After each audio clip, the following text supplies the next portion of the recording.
भारत इस वक्त corona virus की दूसरी लहर का सामना कर रहा है। इसी के साथ वैक्सीनेशन का काम भी चल रहा है। इसी कड़ी में अब एक बड़ा कदम उठाया गया है। कोरोना वैक्सीन से जुड़ी सब्जेक्ट एक्सपर्ट कमेटी ने मंगलवार को भारत बायोटेक की कोवैक्सीन का 2 से 18 साल के बच्चों के ऊपर ट्रायल करने की सिफारिश की, जिसको मंजूरी मिल गई है। ये क्लिनिकल ट्रायल 525 लोगों पर किया जाएगा। कमेटी की सिफारिशों के मुताबिक भारत बायोटेक को फेज 3 का ट्रायल शुरू करने से पहले फेज 2 का पूरा डाटा उपलब्ध कराना होगा। बिहार में कोरोना महामारी से हालात बेकाबू है। इस बीच विपक्ष लगातार आरोप लगाता रहा है कि बिहार को केंद्रीय स्तर से अपेक्षाकृत मदद नहीं मिल रही है। वहीं अब विपक्ष के साथ ही सत्ता पक्ष के नेताओं ने भी केंद्र पर भेदभाव करने का आरोप लगाया है। पूर्व मुख्यमंत्री जीतन राम मांझी ने ट्वीट कर कहा कि मुख्यमंत्री नीतीश कुमार बिना केंद्रीय मदद के काम कर रहे हैं। इंदौर क्राइम ब्रांच ने कार्रवाई करते हुए सांवेर तहसील के धर्मपुरी गांव में रेमडेसिविर की कालाबाजारी करने वाले 3 आरोपियों को गिरफ्तार करने में सफलता हासिल की है। आरोपियों से क्राइम ब्रांच ने 4 रेमडेसिविर इंजेक्शन जब्त कर आरोपियों का मेडिकल भी सील किया। कोविड-19 के साथ कई गंभीर बीमारियों का इलाज भी फर्जी डॉक्टर राकेश मालवीय द्वारा किया जा रहा था। केंद्र सरकार देश में विकसित कोरोना टीकों का उत्पादन बढ़ाने जा रही है। इसी क्रम में बुलंदशहर के चोला क्षेत्र में स्थित बीपकोल कंपनी में भी कोवैक्सीन का निर्माण करने के लिए केंद्र सरकार के स्वास्थ्य मंत्रालय से हरी झंडी हो गई है। स्वास्थ्य मंत्रालय ने 30 करोड़ रुपए का बजट भी इसके लिए स्वीकृत कर दिया है।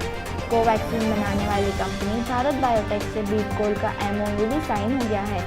यहाँ पर लगभग 2 करोड़ डोज प्रतिमाह कोवैक्सीन बनाई जाएगी।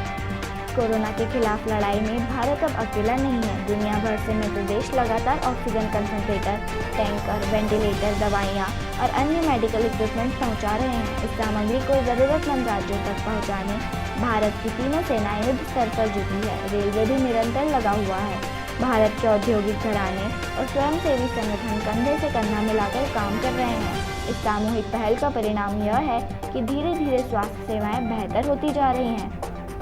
मुख्यमंत्री कोविड उपचार योजना के तहत आयुष्मान कार्ड के जरिए अब गरीब कोरोना मरीजों का इलाज अब निजी अस्पतालों में भी हो सकेगा। इसके लिए राज्य शासन ने सभी कलेक्टरों को आयुष्मान कार्ड के जरिए इलाज की व्यवस्था के निर्देश दिए थे। इसे लेकर कलेक्टर मनीष सिंह ने पूर्व में आदेश जारी किए थे, जिसमें मंगलवार को कुछ संशोधन किया गया है। अस्पतालों की संख्या 12 से बढ़ाकर 32 कर दी गई है। इंदौर में भी कोरोना से ठीक होने के बाद ब्लैक फंगस के मामले सामने आ रहे हैं। यह इतना घातक है कि बैंक कर्मी संक्रमण से रिकवर हो रहा था, उसी दौरान फंगस की चपेट में आ गया। 5 दिन में ही एक आंख की रोशनी चली गई और दूसरी आंख पर खतरा मंडराने लगा है। पिछले साल भी इस तरह के इक्का दुक्का केस आते थे, लेकिन अब यह संख्या बढ़ गई है। इंदौर में अब रोज 4-5 केस आ रहे हैं। टिकरी बॉर्डर पर चल रहे किसान आंदोलन में किसान सोशल आर्मी के टैंक में पश्चिम बंगाल की आर्टिस्ट युवती से गैंग रेप के मामले में सोमवार को नया विवाद सामने आया। युवती के पिता ने संयुक्त किसान मोर्चा की प्रेस वार्ता में कहा कि उन्होंने तो अपनी शिकायत में केवल 2 लोग अनिल मलिक और अनूप का ही नाम दिया था, लेकिन पुलिस ने 6 लोगों के खिलाफ केस दर्ज किया है। भागलपुर में एक 72 वर्षीय वृद्ध की लाश 17 घंटे से अंतिम संस्कार के इंतजार में है। विडंबना यह है कि 17 घंटे से इनकी लाश अंतिम संस्कार की बाट जो रही है। वृद्ध के 3 पुत्रों की मौत पहले ही कोरोना से हो चुकी है। फिर शशिधर कापड़ी भी कोरोना से संक्रमित हो गई। इलाज के लिए इन्हें मायागंज अस्पताल में भर्ती कराया गया, जहां इलाज में लापरवाही होते देख आक्रोशित 2 पोतों अक्षय और छोटू ने हंगामा शुरू कर दिया। इस पर अस्पताल प्रबंधन ने बरारी थाने को बुलाकर दोनों को गिरफ्तार करा दिया। फिलहाल मृतक के दोनों पोते जेल में हैं। घर में बची है मृतक की पत्नी और एक पुत्र बहू। अब सवाल यह खड़ा होता है कि मुखाग्नि कौन देगा। उत्तर प्रदेश के रामपुर से सांसद और समाजवादी पार्टी के नेता आजम खान की हालत नाजुक बनी हुई है। रविवार को ही उन्हें सीतापुर जेल से लखनऊ के मेदांता अस्पताल लाया गया था। यहाँ सोमवार देर शाम उन्हें सांस लेने में ज़्यादा दिक्कत होने के बाद डॉक्टर्स ने उन्हें ICU में शिफ्ट किया था। हॉस्पिटल प्रशासन ने देर रात मेडिकल बुलेटिन जारी कर बताया कि 72 साल के आजम खान को ऑक्सीजन सपोर्ट पर रखा गया है। उन्हें प्रति मिनट 10 लीटर ऑक्सीजन की ज़रूरत पड़ रही है। राजस्थान कर्मचारी चयन बोर्ड की ओर से जारी ऑफिशियल नोटिस के मुताबिक कोरोना महामारी के बढ़ते संक्रमण को देखते हुए RSMSSD जूनियर इंजीनियर भर्ती परीक्षा को स्थगित करने का निर्णय लिया गया है। परीक्षा के लिए नई डेट जारी की जाएगी। ऐसे में परीक्षा में शामिल होने वाले उम्मीदवारों को सलाह दी जाती है कि समय समय पर आधिकारिक वेबसाइट पर नोटिफिकेशन चेक करते रहें। बदायूं जिले में मुस्लिम धर्मगुरु की अंतिम यात्रा के दौरान लॉकडाउन की खुलेआम धज्जियां उड़ाई गई। धर्मगुरु के जनाजे में उमड़े जनसैलाब में न ही किसी ने मास्क पहना और न ही सोशल डिस्टेंसिंग का पालन किया। ऐसे ही छत्तीसगढ़ में कांग्रेस नेता के भतीजे की शादी में सोशल डिस्टेंसिंग की अनदेखी की गई। ऐसी ही कई घटनाएं पिछले कुछ दिनों में सामने आई हैं, जहां किसी को याद ही नहीं रहा कि कोरोना अभी तक अपने पीक पर भी नहीं पहुंचा है। दिल्ली में कोरोना के मामलों के बीच रामलीला मैदान में 500 बेड का फौरी अस्पताल शुरू हो गया है। केजरीवाल सरकार का दावा है कि हालात को देखते हुए पूरी रफ्तार में अस्पताल बना है। कोरोना की दूसरी लहर के दौरान आईसीयू बेड की बहुत ज़्यादा कमी हुई है। इसे देखते हुए यह अस्पताल तैयार किया गया है। इस अस्पताल में ऑक्सीजन स्टोरेज प्लांट भी तैयार किया गया है। कोरोना से लड़ाई के लिए देश में वैक्सीनेशन अभियान चलाया जा रहा है। अब 18 साल से अधिक उम्र के लोगों को वैक्सीन की डोज दी जा रही है। हालांकि वैक्सीन की शॉर्टेज की वजह से कई जगह पर अभी भी वैक्सीनेशन शुरू नहीं हो पाया है, और जहां शुरू हो पाया है वहां बद इंतजामी इतनी है कि लोग सोशल डिस्टेंसिंग की धज्जियां उड़ा रहे हैं। गौतम बुद्ध नगर और गाजियाबाद के कई वैक्सीनेशन सेंटर पर जबरदस्त भीड़ इकट्ठा हो गई थी।